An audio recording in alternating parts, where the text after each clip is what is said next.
Welcome. Today in front of me Huawei Mate 10 Pro, and I'll show you how to create home screen folder on this device. So just press with your finger to the application and drag it to another application by this way. As can you see, you get here a new folder. So if you want to add one more application here, just repeat the action.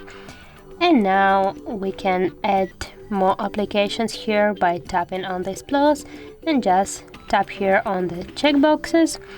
And you can choose and select the new applications to this folder. And now, as can you see, they're here.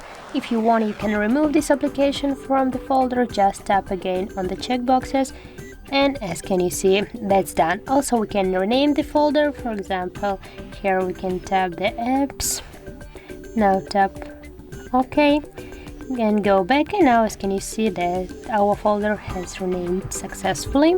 If you want, you can remove the folder between the screens just by pressing for a while with your finger, and also you can turn it back if you want by this way. So that's it. If you found this video helpful, leave like, comment and subscribe our channel.